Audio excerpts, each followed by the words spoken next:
All right, folks, happy Monday, and thank you for joining us for today's conversation about Court Square as public space. My name is Siri Russell. I'm the director of Albemarle County's Office of Equity and Inclusion, and I'm very excited to have everyone joining us today. I'm going to be really brief because I know y'all didn't log on to hear from me, and I just want to do a quick sort of few housekeeping notes.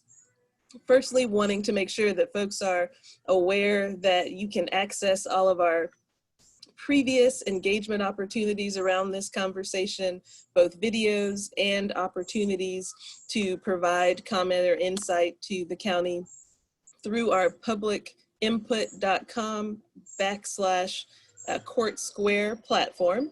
So please check us out there. I'd also note that tonight will not be your last opportunity to participate in this conversation. There'll be another opportunity on this upcoming Friday, July 24th, to engage in some small group community conversations. That will be noon on July 24th. You can access and sign up for that through that public input platform. Would also encourage you to attend or participate in the upcoming August 6th, the Board of Supervisors public hearing related to this topic as well. Before we get started, we just wanted to take a brief moment to sort of make sure that as we're all sort of considering our regional and community conversation around public space and around meaning and memorialization, that we are all cognizant of sort of the boundaries of the legal authority of the Albemarle County Board of Supervisors in this particular conversation, which extends to just the Albemarle County Courthouse property, which was shown on the map earlier, but sort of ends right before you get to the I almost blanked on the name there, on the Stonewall Jackson statue. So we have sort of a discrete framing for this evening, but definitely aware of the importance of having a regional community conversation on this. So now, without any further ado, I'm gonna hop off the screen and turn it over to the esteemed and some would say very tall, Dr. Andrea Douglas. I like that. I like being both esteemed and tall, more like being tall though. Yes, hi, my name is Andrea Douglas and I'm the Executive Director of the Jefferson School African American Heritage Center. And I'd like to thank everyone for joining in on this very important conversation. We have been thinking about these objects in public space in our communities for, I would say, a minimum of recently of about 4 years or so. Some of us have been engaged in this conversation much longer than that. Certainly I, as an art historian who's interested in public space, have always been thinking about this, but I came to this conversation through my work on the Blue Ribbon Commission, and then ultimately through the Heritage Center's role as a convener around how we think about public space and how we think about the role of historic monuments and such. I am extremely pleased to be joined in this conversation with our conversants. I don't want to call them panelists this time, because I hope that we all engage in a lively conversation amongst ourselves, but also with all of you who are here participating. We want this conversation to be a dialogue, not just some talking heads talking. So I encourage all of that. But first, let me just give you a little bit of information of how we are going to proceed. We'll for about the first 30 minutes, I'll be asking each of our panelists some questions to outline and maybe frame what tonight's conversation would be. Then we'll open it up for some public conversation, and we'll keep going until we feel that we have turned this dialogue around as much as we have to in order to feel as if we've all arrived at some understanding and some sense of moving forward and participation in other conversations. So that's how my goal for the evening. And so with that, let me first introduce Ms. Betsy Baten, who is a museum educator and interpreter at Thomas Jefferson's Monticello. She holds a master's degree from UNC Chapel Hill, where she studied the history of city planning. She's prepared several national register nominations and surveys of cultural resources, including the survey of the Robert E. Lee and Thomas Jefferson statues done in 1996 to get those on the National Registry of Historic Places. Ms. Baten also serves on Albemarle County's Historic Preservation Committee and has done so since 2016. Then I'd like to introduce Elgin Cleckley, Assistant Professor of Architecture, Education, and Health at UVA. Elgin Cleckley is a designer, educator, and creative director of empathetic, I almost said empathic, empathetic design, a design thinking initiative and practice focused in strategies for empathetic human valued design. After studying architecture at the University of Virginia and Princeton University, he collaborated with DLR Group in Seattle, MRSA Architects in Chicago, and Baird Sampson Newart Architects in Toronto on award-winning civic projects. He was a Muschenheim Fellow at the University of Michigan, also teaching undergraduate studios at the University of Illinois in Chicago. While here at the university, he teaches design thinking studios and seminars, also directing the school's design thinking program in Ghana. Next, we have Justin Reid, who is the Director of Community Initiatives from the Virginia Humanities. As Director of Community Initiatives, Justin helps develop and support cultural heritage projects and partnerships across the state, and manages the General Assembly African American Cultural Resources Task Force. He previously worked for the Moten Museum and National Historic Landmark in his hometown, Farmville, Virginia, and oversaw the 2013 opening of Moten's national award-winning $6 million permanent exhibition on civil rights history. He's a co-founder of William and Mary's Lemon Project on Race, Public History, and Memory, and serves on the boards of the Center for Nonprofit Excellence and Virginia Tourism Corporation. And then Dr. Kirt von Daacke, Assistant Dean, Associate Professor of History at UVA. Dr. von Daacke's research centers upon social construction of race, community, social hierarchies, and identity in 18th and 19th century America. He's especially fascinated with studying the complex interplay of race and culture in the antebellum South. Presently, he is co-chair of both, with me, of the University of Virginia's Commission on in the Age of Segregation, and was co-chair, and still sort of continues that role in some form, on the university's Commission on Slavery at the university. So those are our panelists. So thank you all for joining us. Thank you all for engaging in conversation with us. And as I say, we'll talk together for about 30 minutes and then open it up to the public for conversation. So Betsy, I wanna first begin, Kirt, I wanna first begin with you. Can you lay out for us the historical backdrop that Court Square's landscape and those objects that tell the story of that site? What is the actual historical backdrop of those years that begin with Jack Jouett's ride and end with the Jackson statue? How would you describe Charlottesville during that time period? Well, we have to go way back here, right, to 1762 when Charlottesville is actually established, and this is a pretty typical Virginia county formation process. That some location, usually centrally located within the county, not necessarily somewhere that's going to be a center of commerce, but that everyone can get to, is going to be established to make a town where there's going to be a courthouse. And Charlottesville is picked. It's roughly in the center of the present county. It was a total of 50 acres, and it had about 50 single acre lots most of which would remain unimproved for decades. So it's simply the location of the courthouse for Albemarle County. So to understand early Charlottesville, you can't separate it from Albemarle County. They're tied together throughout this period.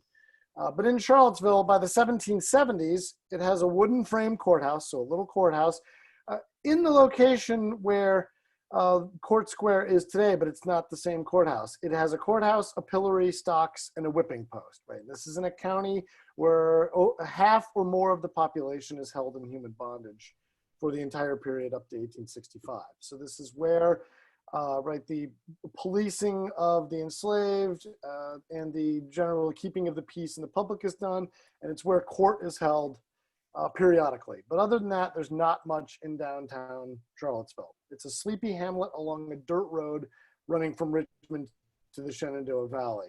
There really isn't a court square on the early maps.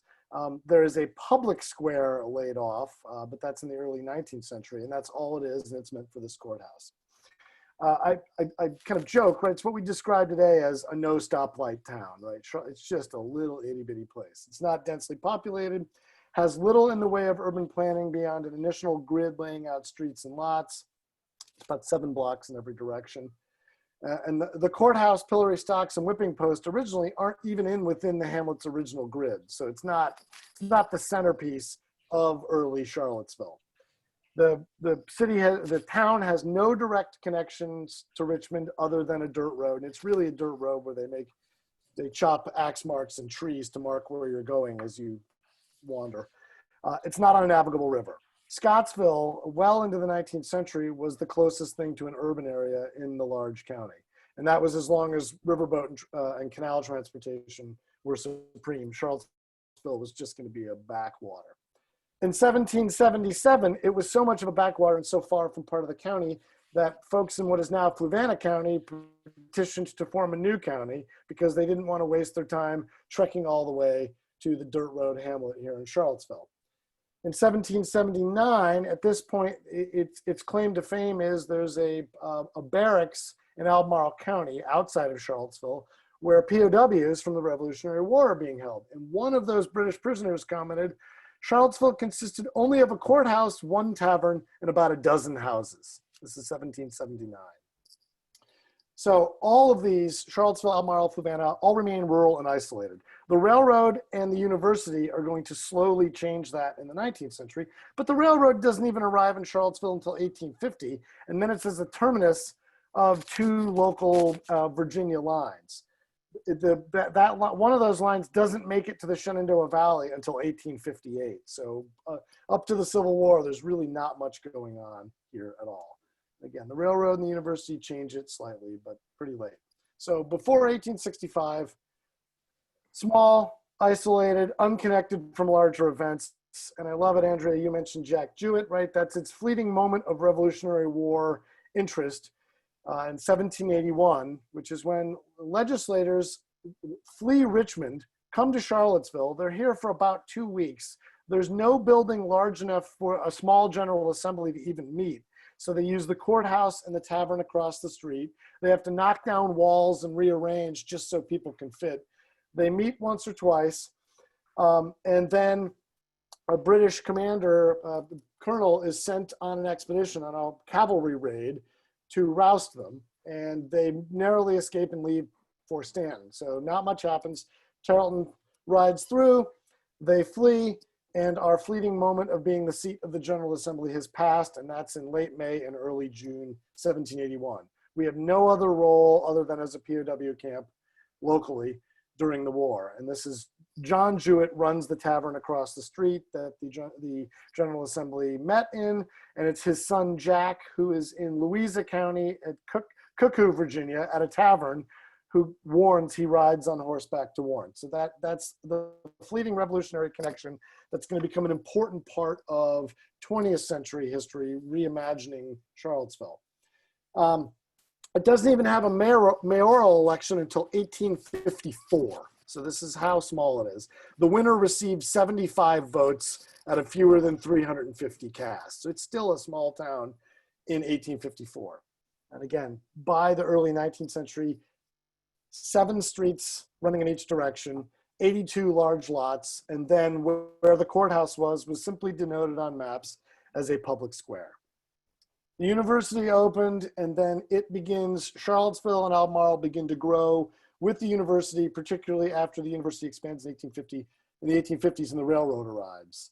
By 1830, one resident described the central thoroughfare, this is Main Street, as having only a few houses along it and only 2 or 3 businesses on it, right? So even in the 1830s, there's not much going on here. In 1860, the local newspaper described Charlottesville as, quote, combining to a greater degree than any village we know, the diverse attractions of city and country.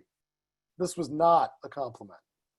So it fails at country and city simultaneously. So the Civil War breaks out, right? Much like the Revolutionary War, nothing happens here. By late 1861, instead of a POW camp, all the buildings that are large enough to function as hospital spaces are seized and formed as Charlottesville General Hospital. This is a few buildings downtown and buildings at the university. So it's tending to Confederate wounded from 1861 right up to the end of the war. It's otherwise not a center of battle space. There's a brief skirmish in 1864. This is not in Charlottesville. It's in Albemarle County, up at Rio Hill. It's a brief skirmish. It's not an event that anyone studies or anyone really remembers other than the plaque by the shopping mall named after the site. And then in March 1865, Charlottesville and UVA walk out to Albemarle County, wave the white flag, and surrender to advancing Union troops. This is about a month before the Civil War ends. So even its claim to fame in the Civil War is not one that's well remembered in any way. It's not, again, not involved in any battles, nothing going on here. And it's still a small place. So the war ends in 1870. The city's population is only 2,800 people. A decade later, it's actually shrunk. It gets smaller by 1880. And then in 1880, things are going to change. And this is important. It's going to start to grow in 1880. By 1890, it's doubled. And this is largely driven by the growth of the white population in Charlottesville. And I think this speaks to the story that's going to unfold as we get to the early 20th century, right? White Charlottesville before 1860 is committed to a pro-slavery ideology. Remember, in 1860, over 50% of the population is held in human bondage. There's quite a bit of concentrated slaveholding in the county, and more than half adult white male property owners enslave at least one person. So widespread commitment to slavery. The Confederacy fails after a 4-year attempt to create a slaveholding empire, and Virginians and the locals return, right? They supported that effort. They're unwilling to accept the social, economic, and political realities of defeat. And this includes, in 1865, more than 14,000 freed people. So by the 1880s, they are steadfastly committed to reimagining the war and the past, right? And this is reimagining it in a way that explains away defeat and somehow makes their ideas that didn't really take hold, make those right. And they're focused on an ordered society that's built upon white rule and subjugation of African Americans. So they're committed to this. And what happens after the 1880s is a process that unfolds in many different ways, but it's about reclaiming white rule and reasserting white rule's centrality to an ordered society. And this is part of the city's expansion and includes the development of park space and monumental landscapes in Charlottesville. So I'll stop there. You've let a historian talk. Go on for an hour. That was great, and some really important information that sort of sets up for the next question that I'd like to ask Betsy, because I think that those objects that we are considering and talking about are being placed within that landscape for particular reasons. And I'd be interested in hearing you talk about what was your process in thinking about getting those objects on the registry. What was the kind of information that you were putting forth that would make that possible?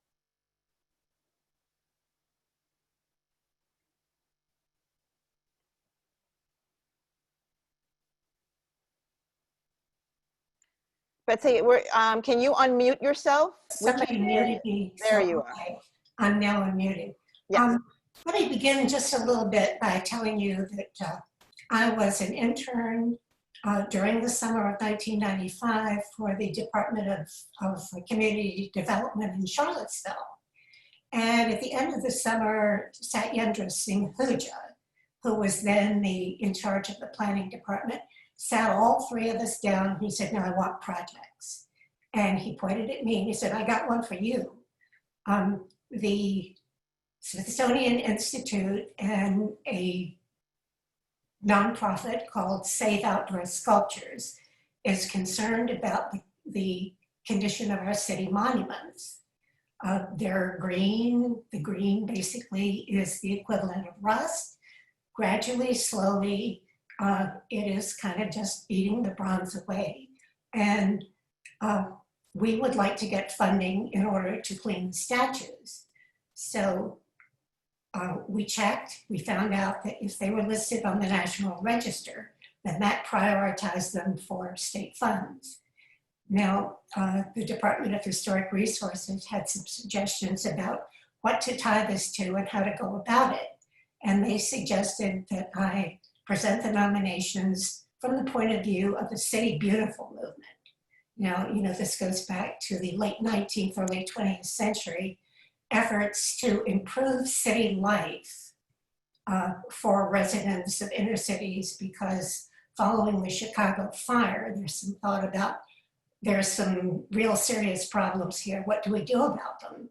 And one of the things that was promoted was, well, if we create parks, green spaces, recreational areas, give people an opportunity to interact and a little fresh air bringing into these cities, then maybe we can improve things a bit. So with that in mind, the City Beautiful movement gets going. This is at the end of the 19th, beginning of the early 20th century. So we have the green spaces, the parks, the scenic boulevards, this kind of thing. And then Monument Avenue is being established in Richmond. Now, of course, the crux of Monument Avenue is to open up an area for subdivision by decorating it with Civil War memorial sculptures, which feeds into what Dr. Daacke has just talked about. So Paul Goodloe McIntyre comes along. Now he's spent a very short time at the University of Virginia, left the university perhaps even before he completed the courses he was enrolled in, went to Chicago, became a coffee salesman, then became a stockbroker, and was in Chicago during the Chicago Exposition of 1893, which presented the Great Wet Way, which was the penultimate design for future city planning and this sort of thing. And among the things that it offered was plaster and fiber sculptures laid out around a big lagoon. And this inspired the creation of the National Sculpture Society. So McIntyre goes to New York, where he sees monuments going up. And then in the early 20th century, he'll come back to Charlottesville and he'll create parks and he'll make donations to the University of Virginia, and he'll commission sculptures. The first sculpture is the Lewis and Clark sculpture. Now, it should be said that McIntyre is related to the Clarks through his mother, not directly, but indirectly. He's related to both Meriwether Lewis, William Clark and George Rogers Clark. So he commissions the Lewis and Clark sculpture. And then that is followed by the Robert E. Lee sculpture, which actually takes 7 years from the time it's commissioned in 1917, because Henry Schrady dies, and then Leo Lintelli will take it up toward the end. The third sculpture is the Stonewall Jackson sculpture, and that again is by Charles Keck. So McIntyre funds the creation of the parks, and he funds the commission for the sculptures. So my job is to get these on the National Register, which I do, and that enables the city to apply for funds to get them cleaned. And the process at that time is bombarding them with micropulverized walnut shells. Now, Go in ahead, I'm addition sorry. to this, I also included the Confederate Memorial as a contributing object in the Charlottesville and Albemarle County Court Square Historic District nomination, which was already existing at the time. So I just simply added that on as a contributing object. The other sculptures are listed as have individual nominations. Okay. So what I'm interested in was, what was the sort of argument that you used, though? I mean, what was your basic point that made these objects historically significant such that they would be on the registry? All right, they are art objects created by important sculptors of the early 20th century. So they were eligible for the National Register under Criterion C, art objects. And it certainly turned into quite an endeavor.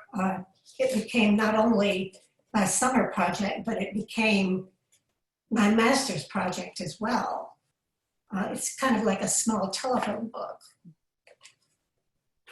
Okay. So all 4 sculptures, the 3 given to Charlottesville and the George Rogers Clark monument given to the university, are tied together in a multiple property nomination with individual nominations for each sculpture under that rubric. Right, and sort of tied together as contributors to the city, as places for relaxation, sites that mark historical significance, or are they there because they are about marking sort of places where people can convene and get to know each other and socialize? Where does that? The idea to bring green spaces into the downtown area. So we have Market Square Park, formerly the Lee Park, and we have Court Square Park, formerly the Jackson Park. Right. So those objects go in the 1920s.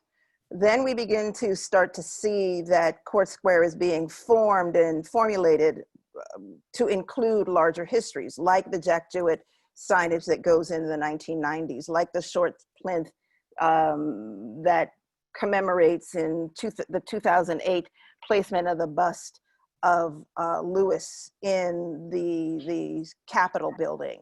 So we begin to start to see some movement towards articulating the space in an interesting way. Justin, I want to ask you a little bit about that, about this sort of space of placemaking and how objects like the Jackson statue and how the Lee statue and all of those objects work in terms of thinking about this idea of placemaking and the idea of social space in relationship to that. Okay, thank you. I'm guessing I'm visible now. I was just reflecting on what was previously said about public space and I guess the purpose of these parks. I've never felt or had never desired to access many of the public spaces we're discussing right now, for various reasons. And I guess that kind of shows that some of the arguments made in the past for what these spaces should be don't really hold true today. If me, as a resident, citizen, taxpayer, don't feel welcome with their purposes. But I do have some prepared notes that I wanted to share in thinking about this question. American Standard English is not my first language. My first language is rural South Central Virginia. So jotted down a few notes. So I am a public historian, and I've mostly worked in historic site museums. I've worked at Maggie L. Walker National Historic Site in Richmond. I've worked at Colonial Williamsburg. As Andrea mentioned, I previously worked at the Moten Museum, National Historic Landmark in my hometown of Farmville, Virginia. And I think kind of fundamentally, I'm most interested in cultural geography and how place both reflects and informs identity. So this evening, I just have 4 quick points I'd like to make or really reiterate for those who already know much of this, and I suspect many do. The first point that I'd like to make is that heritage is not history. And I'll just say that again, heritage is not history. And when I think of heritage, I think heritage is best understood as a verb. It's an act, it's a decision. It's the conferring of meaning to both the tangible and intangible. It's the passing down of values and meaning. Heritage thus evolves and is dynamic and non-static, it changes. Heritage is not history because we know history doesn't change, but heritage does change. Heritage is a historical perspective. It's imperfect memory, it's myth, it's storytelling and other traditions. It's an interpretation of history used to advance a contemporary agenda. And that contemporary agenda is usually identity making and identity assertion. So this brings me to my second point. Heritization, or the creation and assertion of a collective identity, is typically a response. It's a response to conflict and rapid societal change. So humans possess a deeply rooted need to, quote, give meaning to temporary chaos, end quote, writes American Studies scholar Dr. Stephen Holscher. Give meaning to temporary chaos. This, along with the need to secure, quote, group boundaries, end quote, and provide a, quote, symbolic sense of community and certainty, end quote, are primary functions of heritage. So again, give meaning to temporary chaos, secure group boundaries, and provide a symbolic sense of community and certainty are the primary functions of heritage. So it's no coincidence then that the period considered the, quote, birth of historic preservation and memorialization in the United States occurs after our nation's founding, during the very chaotic 3 or so decades between the War of 1812 and the buildup to the American Civil War. And you remember, right before the 1812 war, we were just finalizing our Constitution. So this is still a very chaotic period. So Independence Hall is purchased by the city of Philadelphia in 1816. George Washington's Hudson Valley headquarters is purchased by New York in 1850.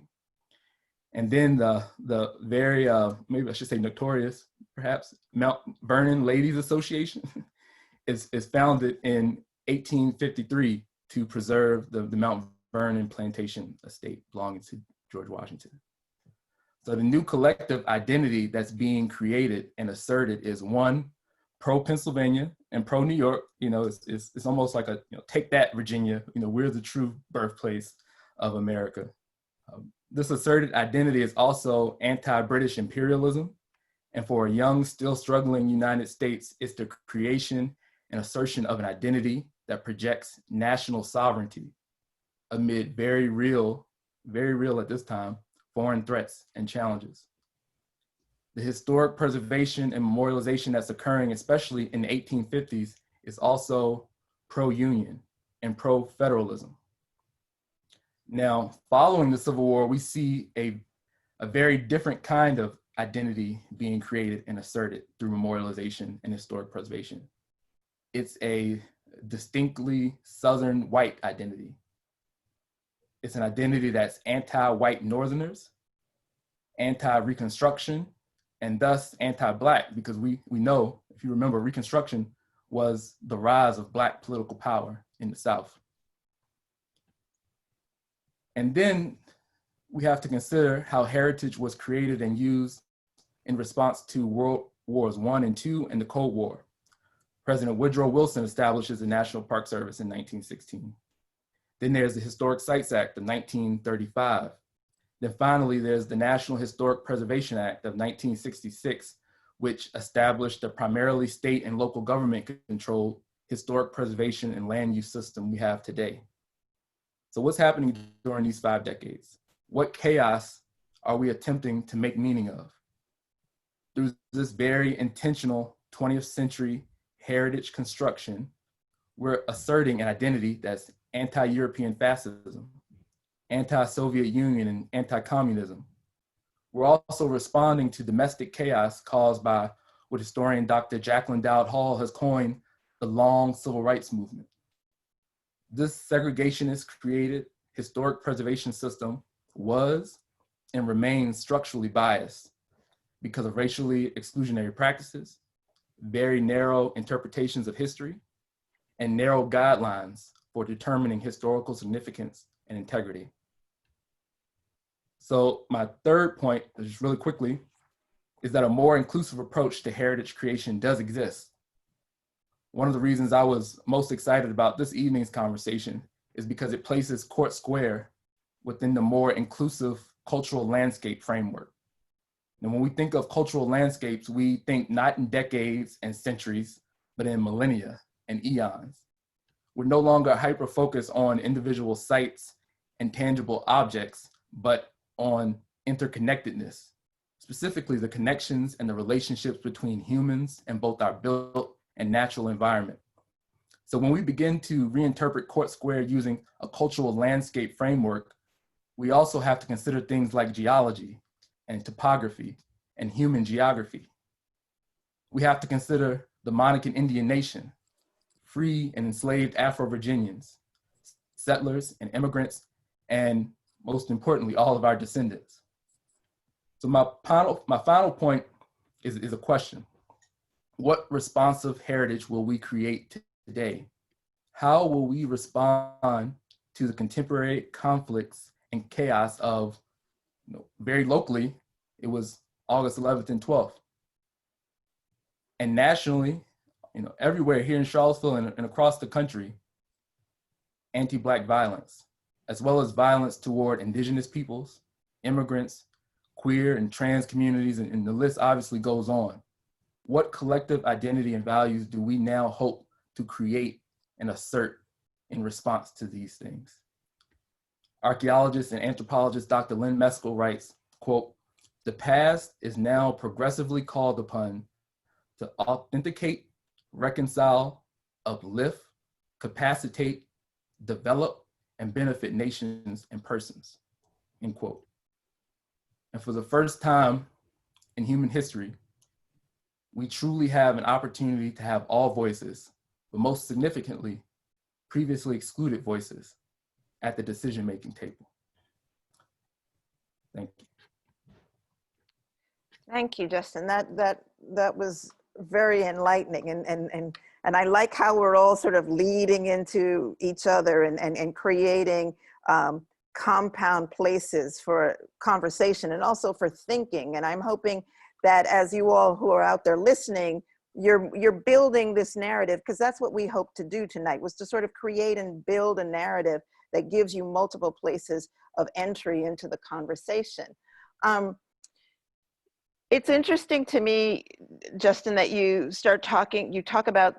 place such a large emphasis on the idea of heritage and how that is in some ways constructed, and how, as we're looking at this long history, we see those moments of construction and deliberateness. And I think that is also what ties what Kirt's comments were to Betsy's comments. There's a certain level of deliberateness here, and your final call to action is also a very deliberate thinking kind of call to action. Exactly. Yeah. And I mean, the thing that I commonly hear is, if we were to change something, we're suddenly erasing history, or we're changing history. History doesn't change.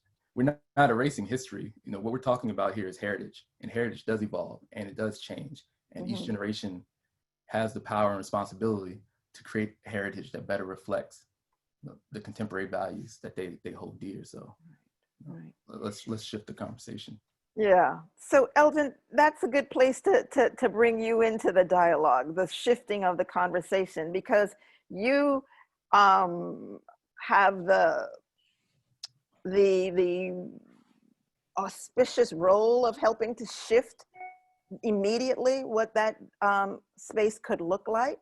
And I'd like to talk a little bit about that, but I also want to talk about, for you to talk about sort of your overall notions about what empathetic design really is as we're thinking about that particular space.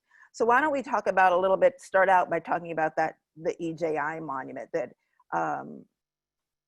that we've been working on, and how you come to think through that particular space and what that thing is supposed to do. And then let's talk about it more broadly within the scope of that particular site and what the site is doing right now, right? Sure. Thank you very much. I've got some images here. I'll just share my screen.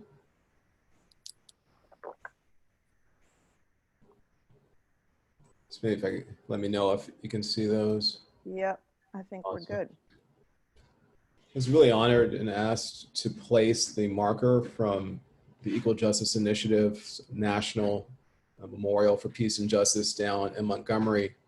And when I was down in Montgomery visiting the site, I was really struck by this empathic feeling that you get first as being in Montgomery itself. And so you realize your location in this heart of the civil rights movement. But you also start to, as you come into this space, walk around this agora-esque shape after passing incredible artwork telling you the story of the Atlantic slave trade. All of a sudden there's a relationship between your body and how that relationship then is sparked by art, also by what we build. This idea that you're feeling into this space. But we all know this as we travel through our urban spaces or in cities, in our built environment where they basically welcome you or they reject you as a family friend would. This empathic feeling that you get as you cross through.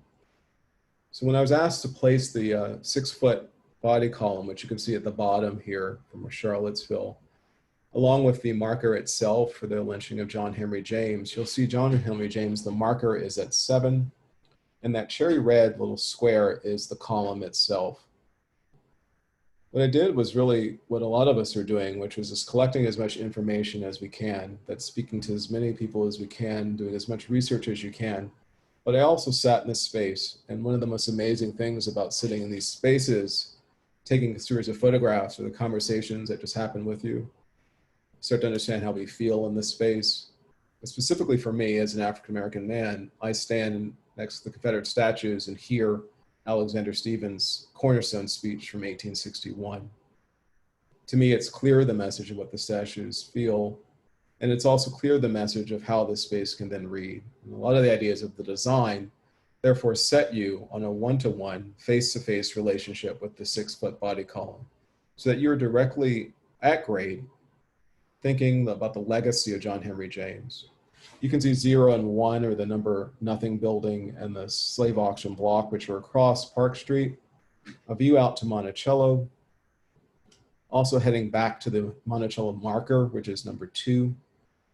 The courthouse itself at 6, 6A, the original jail location, heading back to 3 to the At Ready statue, and to 5 to the Stonewall Jackson statue. The idea is that you become confronted with the life and legacy of John Henry James. And you can see that on the left in that location, coming out of the steps of the courthouse. Also a relationship between the sign itself that gives you the background, but also with the column. All of a sudden now there's a new relationship that occurs as the column is in between 2 pin oak trees.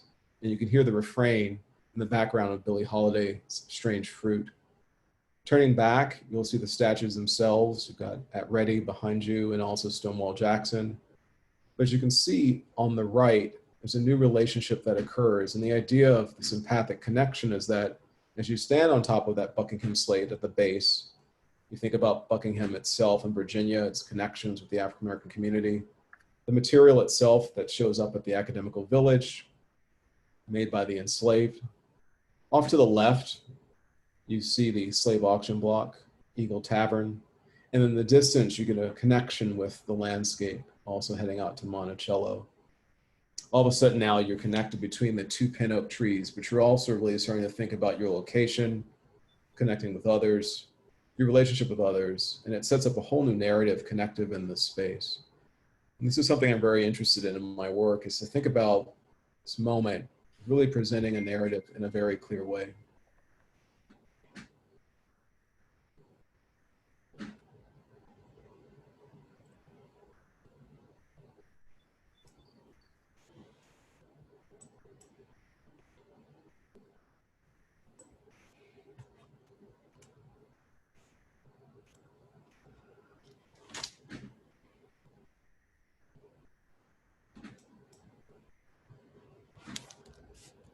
Sorry.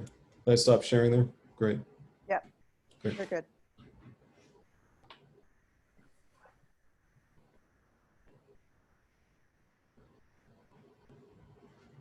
Oh, It's all right. you were doing something else. Okay. I'm sorry. No worries. No worries. So, gosh, every day I find a new tick in this whole sort of online conversation speaking that you're just not quite sure where you're supposed to jump in. So I think that, as I started to say, we're starting to sort of build up a way of thinking about this public space in our conversation, a way of defining that there is some kind of intentionality about the design of this space. And then ultimately our intentionality, and I think one of the questions before I open it up that I want to ask all of you is, what does it really mean to each one of you when we say we need to be intentional about this design? Who's the audience, for instance, that we are thinking about when we're talking about that intentional space? Because Court Square has a function, right? There is a courthouse there. And its immediate and initial function is supposed to be to mete out justice, right? So that's one level of audience. The other thing about it is, because it's been constructed to be educational in some way between all the different kinds of plaques and whatever, there is this idea of visitation there, right? And then when you layer on, again, Justin, going back to you, this notion of heritage and the ownership of that heritage, like whose heritage are we talking about? How do you create a conversation that responds to all of that in terms of its intentionality, right? Is it, and let me throw that out to all of you, and whoever wants to lift it, go ahead, because then I have another part B to that question.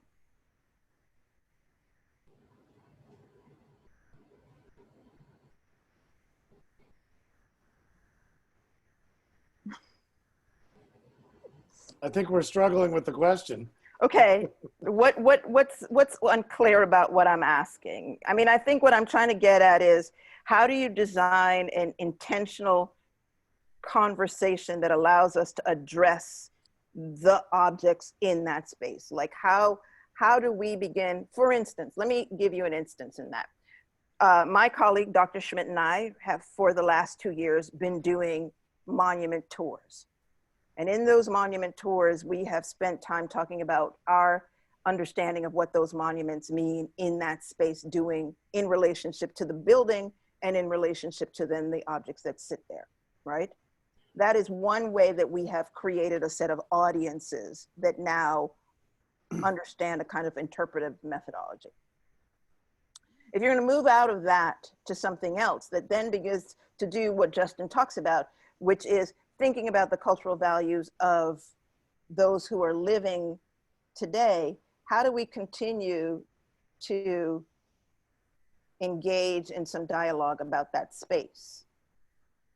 Does that make it clearer? Yeah, I think so. I guess everybody's being polite. We are Virginians after all.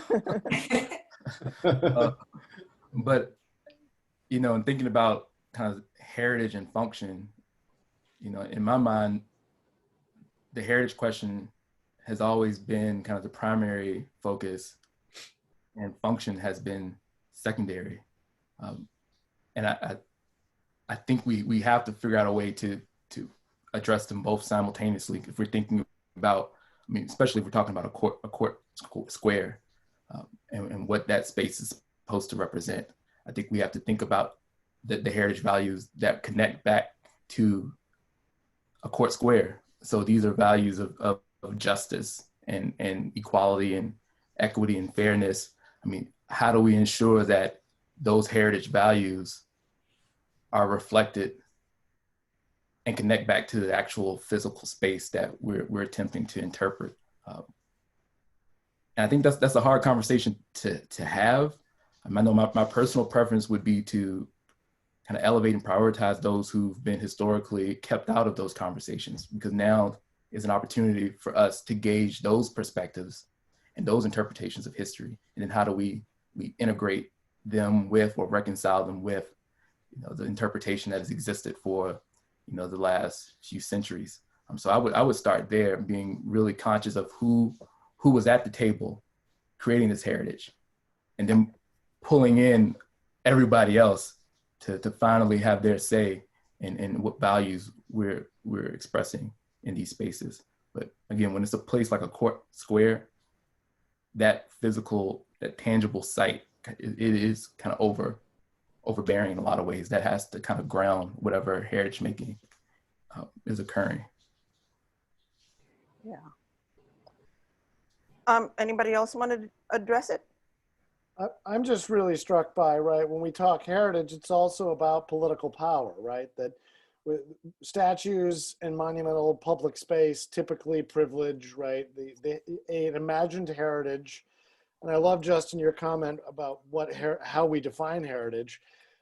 So that's been the problem, right? Those statues that we're talking about didn't go in. There was no democratic moment in Charlottesville in the early 20th century that led to these. And right, a significant portion of the population was not only not included, but right, these statues were part of an explicit exclusion.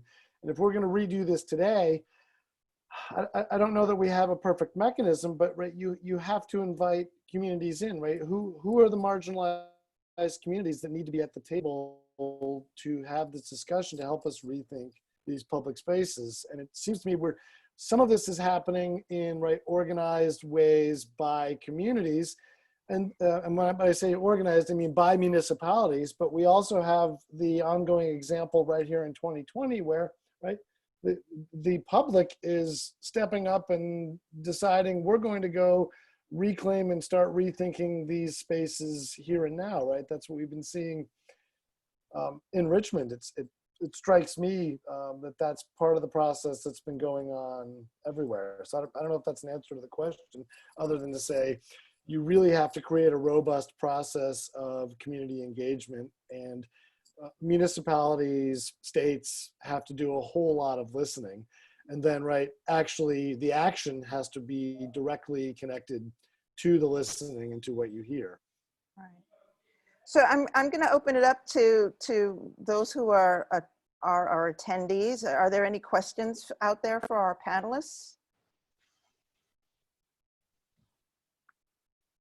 I'm saying one question that is kind of leads to this one here. So when we think about some of the conversations that we've been having to date, and lots of them are about, we started out talking about a little bit about removal of this of monuments and taking away of those monuments. There's someone who wants to understand this idea about whether or not it would be contextualization would be an opportunity, or is it really about removing monuments, keeping them and contextualizing them, or just removing them and beginning new in the landscape? What do you all think?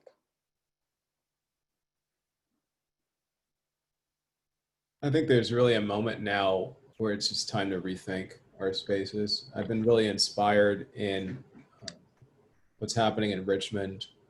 The ideas too of a design competition, I also think are really important right now. I think it's important for us to start to visualize what we could see happening in these spaces. The general devotion competition Richmond was amazing in that it allowed a series of different ideas about what could happen in these spaces. I think right now also too collectively, as we've seen the graffiti grow on the statues themselves in Richmond, it's also started to tell us what these possibilities could be. And I think that's also another way too to make a very inclusive process in which we as a community can really start to think about what's possible. And it keeps the conversation going. There's also a level of excitement that can also happen to think about this idea of bringing in, as Justin masterfully said, about a true historical history and human settlement story, this space, but also a new connection with nature and the environment. And having this idea of a brief that then outlines this with an incredible community engagement process could create these images of what our future could be. It's time to futurescape. Yeah. Yeah, I agree with everything Elgin just said. I mean, we have this incredible opportunity to reimagine these spaces and to be creative, because what we have currently is just, I mean, it's a very narrow conception of what's possible. You know, how many brick column buildings do we want? Like, are we just going to continue to do that, or are we going to actually, you know, use this moment in history to kind of break out of what's confined us for so long? And I mean, what we're seeing, I think the exhibition that Elgin mentioned that was at the Valentine in Richmond, I mean, really extraordinary ideas that are being proposed in contextualizing. I won't say recontextualizing because they weren't contextualized to begin with. So contextualizing these spaces to me is almost like a, you know, I joke with my colleagues, you know, it's almost like upgrading your PC to Windows 98, and here we are in 2020. You know, we can go way beyond that. That is, you know, kind of the bare minimum of what's possible. You know, why not, you know, be bold and be creative and really kind of break ourselves from the confines of, you know, of the past. Yeah. Hey, Justin, I want to ask you about this idea of the historic, the sort of those objects that are on the registry. I think in one of our conversations you mentioned that there may be some reconsidering of that. Do you want to talk a little bit about that? You know, I think part of it is like wishful thinking, and part of it, I mean, there are real conversations that are happening but are unfunded. But okay, if we're looking at, you know, okay, National Historic Preservation Act, that's 66. Remember again, Virginia in the 60s and 70s, and I'll also say maybe even the 80s. I mean, the bird machine is still fairly powerful. And we've created this system where the state governments essentially have the greatest control over what is and isn't declared historically significant. So think about 1960s, 1970s Virginia state government, who they're hiring, who they're appointing, and what's being declared historically significant. I think we need to revisit a lot of those nominations, and I think if we were to look at some of them, they wouldn't pass muster today. Oh, you're right about that. And, you know, do we have the human power, and do we have the financial resources to revisit those nominations and to make them more honest and inclusive? I don't think we do, but I think that's an ask that we should be making of our leaders, especially our local and state, you know, government officials. Yeah. Can we revisit these nominations? Yeah, and I think that's even part of this sort of notion of the collective conversation, right? And making sure that you're bringing in voices that had not had the opportunity to sort of speak about those kinds of things. And so as you begin to craft and construct your community engagement process, I think that may very well be something that also needs to be placed on the table, right? As Right. you're doing that value system discussion. Where do Right. our values allow us to think about the historic value of these objects?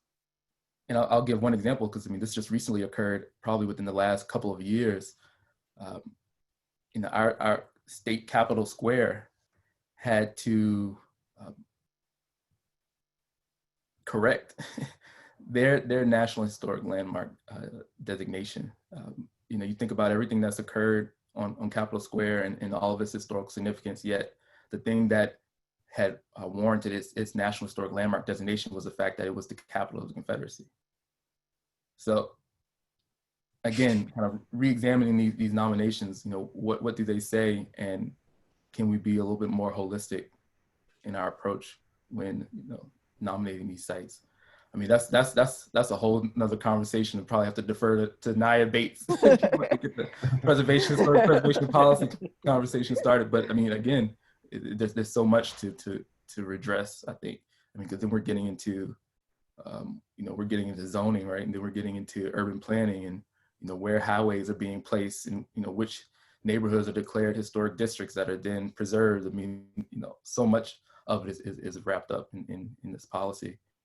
Yeah, but I would think that when we're thinking about Court Square, I think, you know, for our locality and for our, you know, how many blocks that is, and as you start to think about those public parks and then the statues and the location of those statues, I think it really becomes important and interesting as we think about, you know, but we asked the question, what were you thinking in writing that document in 1996? What were the values that you were bringing to bear in order to get those objects to be cared for at that moment? That was the motivation.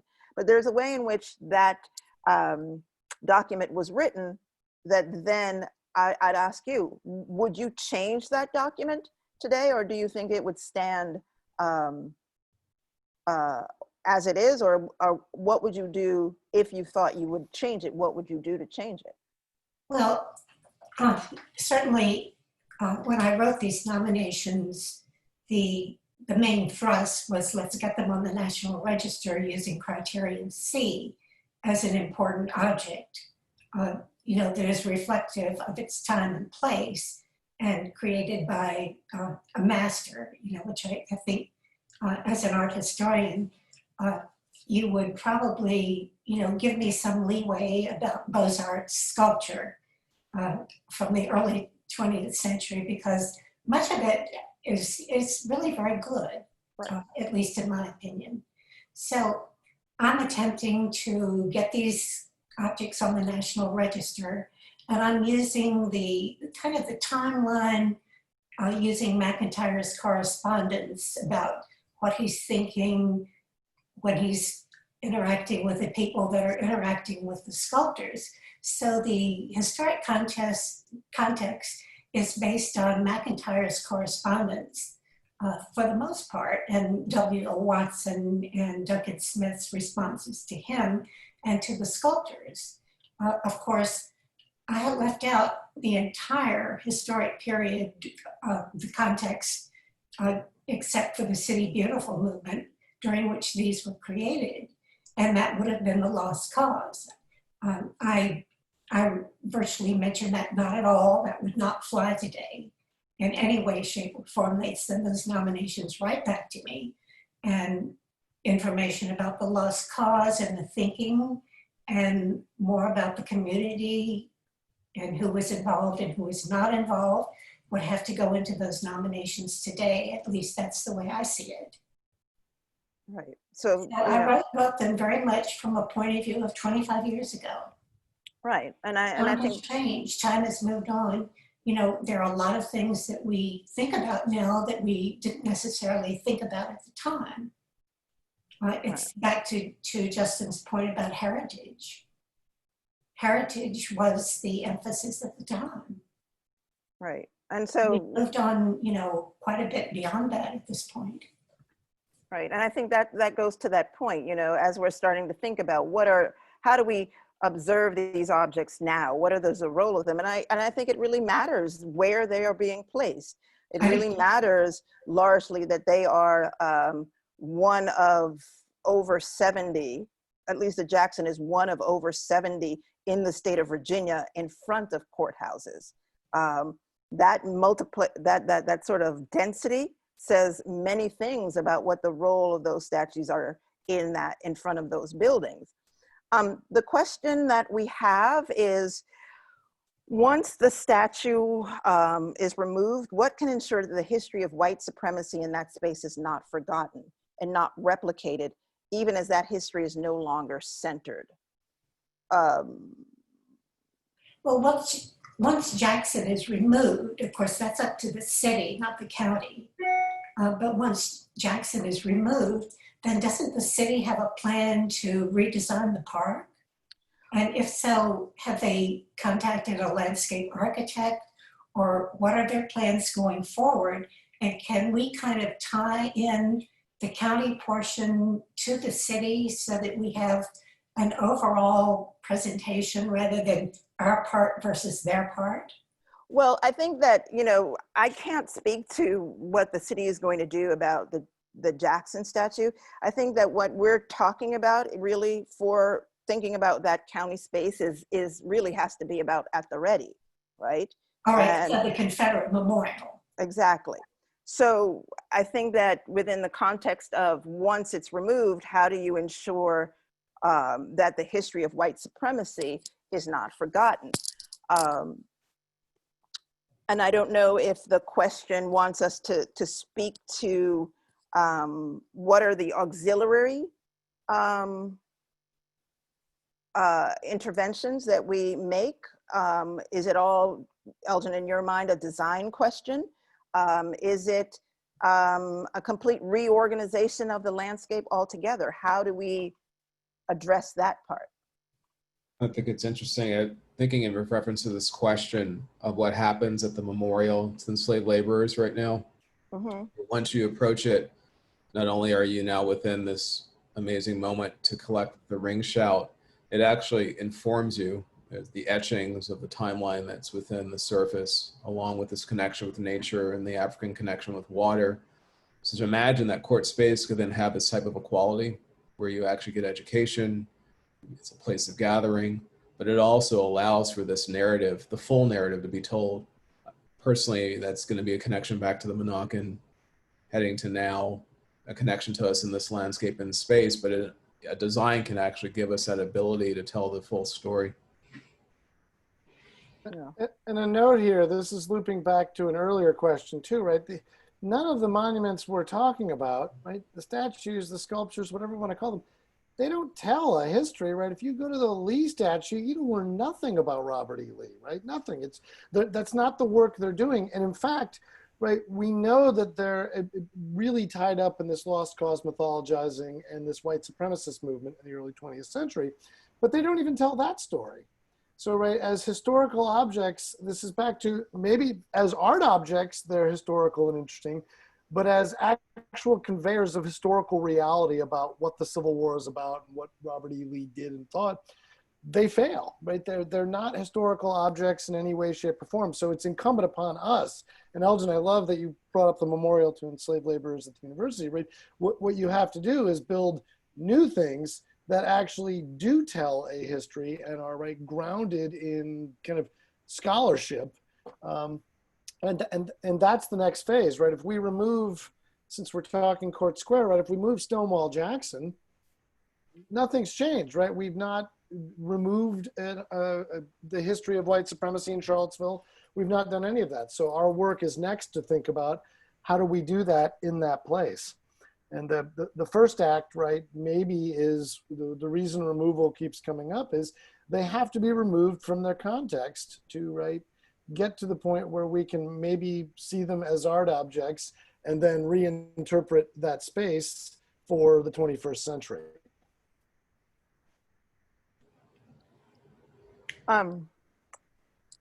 So I'm just wanting to check to make sure that we're continuing to engage with the audience. So please, if you have a question, please go ahead and let us hear it.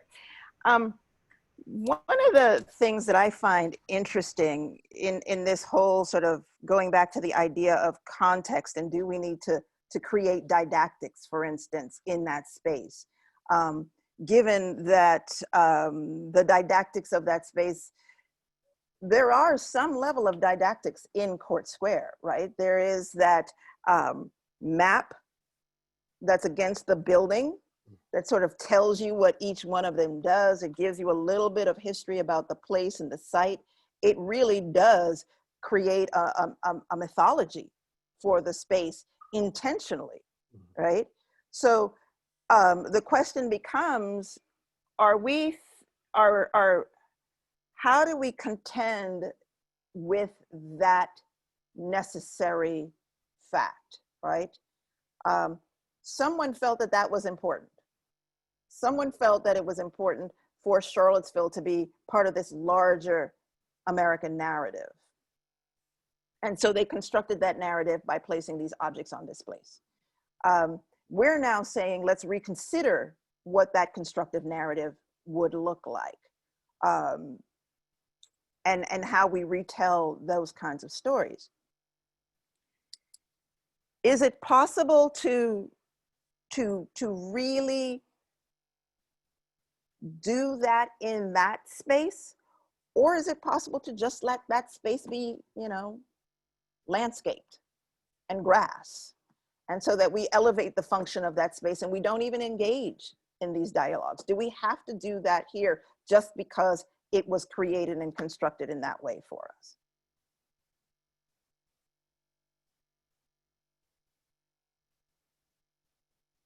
You know, I would argue that we don't have to. And also thinking about Kurt Savage and his work, I think many people have read the title is Standing Soldiers, Kneeling Slaves, I believe is the book. And apologies if that's the incorrect title. But, you know, I've heard him speak, and he's talked about this sense that we almost feel as if we have to rush to create and erect new permanent monuments to replace old ones. And that's not necessary. You know, we can have temporary works. We can continuously program spaces. You know, we can invite the public to build memorials that have limited, you know, lifetimes. The traditionalist approach to memorialization in this country is not universal, and so there are many different opportunities from all over the world, you know, for us to learn from and really rethink, you know, how we can convey these values publicly. And then also I just want to kind of mention Jared Drake, who is I believe he's at Princeton. He's a PhD student in anthropology at Princeton. But he talks about kind of what it means to be a free society. And he says a free society has the most to learn from those who were treated as the least. And so if we're talking about, you know, democratic ideals, and we're talking about, you know, egalitarianism and all of these things that we espouse, then, you know, what are the lessons that we need to convey to contemporary audiences and future generations? I think the most important lessons are those moments in our history where we failed to live up to those ideals and those values. And so instead of creating kind of this mythical glorification of a history that didn't truly exist, you know, why not actually use these spaces to examine those shortcomings, and also to honor those who fought to overcome those shortcomings? Like those are the heroes in this narrative. Why can't we have spaces that kind of uplift those narratives instead of the mythical glorification of individual alleged heroes? Yeah. And there's a question here that relates a little bit to this tack that we're on. The question says, a clean slate does not change the history. In 150 years, this new landscape might be subject to removal depending on the thinking of the time. Do we just keep removing things with changing tides?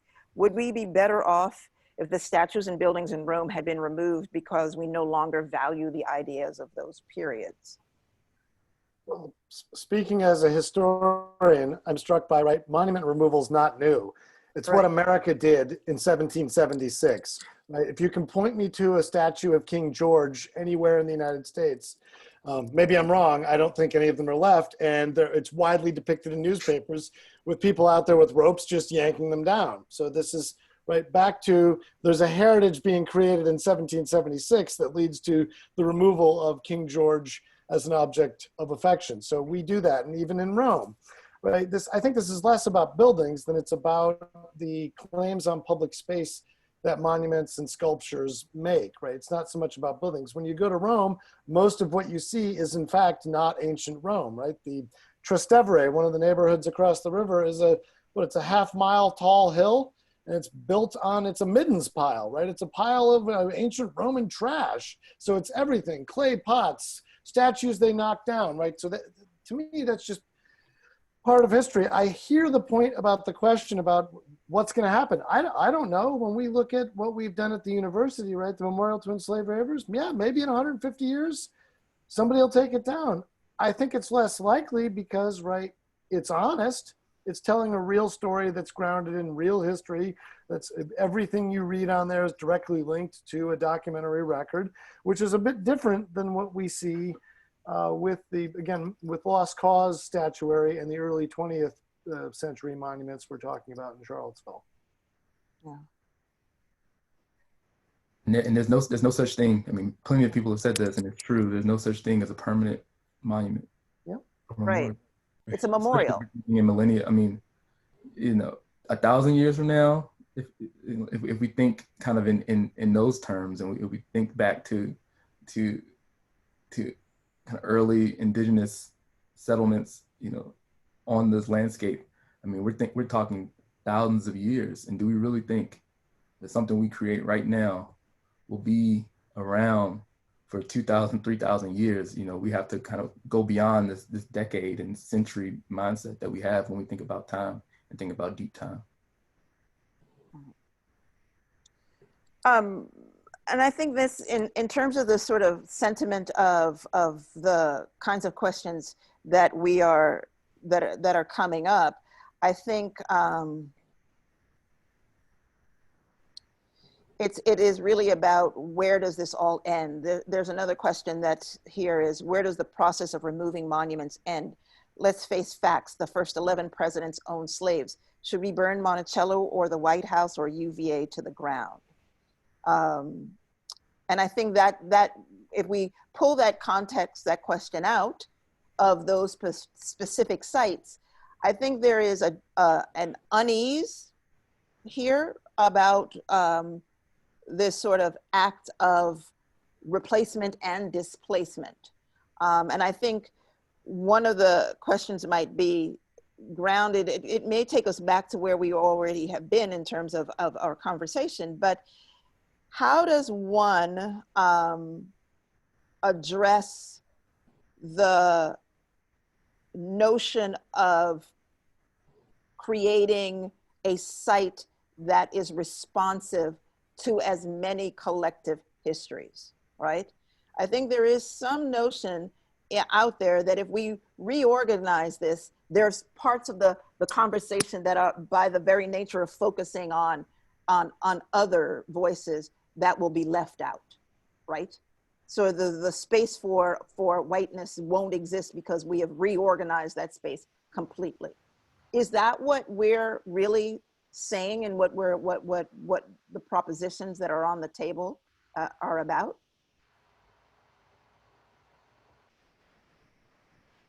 No.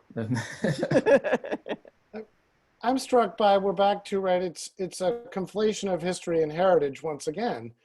Right, we're not talking, these monuments don't. And I think when we talk about Monticello, the White House, right, UVA, that work's being done, right? UVA is telling a fuller story about its own history. We've not stopped, neither has Monticello, talking about Thomas Jefferson.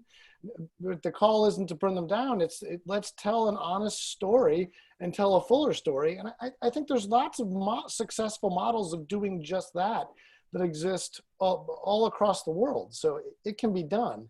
The statues that we're talking about in Court Square are a little different, right? And they're in public space at the place where people go to get justice. And you have statues that the story they tell is people who are non-white will not get justice here. That's the story they tell. So I think we confuse removal as well with, oh, they should just be torn to pieces. Well, fine. There's lots of examples too of moving them. Move them to a different location, change the context, and reclaim the court square as a public space. Maybe it doesn't need another statue or monument in it, but we can tell a fuller story about our past and a more honest story. And I guess, Andrea, I will say I'm a little concerned that people conflate a Confederate monument that reflects, you know, 4 years of, you know, because let's say 4 centuries if we're talking, European settlement contact. We're conflating a monument with a place like Monticello that was not constructed as a monument. And honestly, when I go to Monticello now, and given the work that's happening there now, when I visit that space, Jefferson is almost secondary in my mind because I'm actually looking at a physical site that was constructed by enslaved people. And so when I'm on the lawn, I'm thinking about the enslaved people who labored, whose expertise, their engineering expertise, their craftsmanship, their artistry. I'm thinking about the talent, the sacrifice, that went into constructing these sites that have endured centuries. We can't conflate these sites with, in many cases, mass-produced memorials, monuments that don't reflect an honest kind of historical narrative. Those are two different things. So I think that we are at the point where I can ask each one of you if you have some last statements, last thoughts, things that you feel like you want to be sure enter into the conversation. If we walked away tonight and you hadn't said it, you would have walked around, gone home and been like, man, I should have said that. Betsy, is there something that you want to add to the statements that you've already made? Well, I'm hoping, because I personally like Beaux-Arts sculpture. Now, I'm not talking about the Confederate Memorial at this point. That's mass produced. I'm talking about the Beaux-Arts commissioned sculptures from members of the National Sculpture Society. I view them as art objects, and I think that there are appropriate places for them. A battlefield, something of that nature, perhaps something over in the Shenandoah Valley. Jackson is associated with a lot of the Civil War battles over there. There are appropriate places for these sculptures to go. And I hope they go there. I hope they go there where they are appropriate for what they are intending to present. How about you? Go ahead. As for the, mass-produced sculpture, well, Charlottesville's exact Act-Ready Monument is also in Farmville. They recently took it down to protect it. And it's also in 6 towns in North Carolina. Oxford and Fayetteville are among them. And so whether or not it gets preserved as is isn't as important to me as the commissioned sculptures from the master sculptors. Elgin? I'm viewing those as art objects. Right, understood. Elgin, how about you? Sure. I was thinking about taking the action-based empathy that we're seeing right now directly into designs and thinking about that for Court Square. I was also thinking about this moment of maybe this is also time for us to really think deeply about how we as citizens, each other, experience public spaces. And to think about what does that mean, not only for us, but for the generations to come. A real great example is to see what's happening, as I had mentioned before, in the graffiti tapestry on the bases in Richmond. But down at the bases are now actual accounts of violence against African Americans. When I was there visiting, I was there for probably an hour in the hot sun, and I thought, I've never stood in this circle before. In the circle, why is that? Well, wait, community, we as a people are starting to think about what our public spaces need to be. How do they connect? And now it's labeled Marcus David Peters Circle, with a new additional garden, new graphics, and a way of also talking about who we are and what we actually can envision for the future. Perhaps it's time for us to take that action-based empathy and really think about how we want to connect as we move into these next stages. And Elgin, to add to that, I had always never even understood that I could enter into that landscape at all. You know, the very nature of them putting up those barriers, that was one of the best things that Richmond City could have done, because it then completely changed the ways in which people thought they were allowed to even engage with that object in any way. You know, the circle felt dangerous for a very long time. So yeah, that I was really struck by that as well. Kirt, do you have some last words that you'd like to offer for the conversation? I think I may already hinted at this. It's simply that as we do this work, it's a twofold, right? It has to involve the entire community. You can't make decisions about this, you know, just on city council or just at, you know, the wealthy donors. It has to be a community conversation. It may take longer and it may be more painful than some of us would like, but that has to happen. And then tell the truth. It's not hard. Don't be afraid of the truth. But the truth is complex. The truth, as you expand that story, can bring in everything, right? You can still talk about, you know, and I'm going to use Thomas Jefferson as the example, as the guy who wrote the Declaration of Independence, founded the university and was dedicated to religious freedom, while also talking about his, right, owning 607 people over the course of his life and his very, very racist views about African-American capacity for freedom in his imagined republic. You can do all of that. And it's actually more interesting and more rewarding for anyone who wants to learn to do it that way. Yeah. Justin, how about you? What would be your last sort of takeaway here?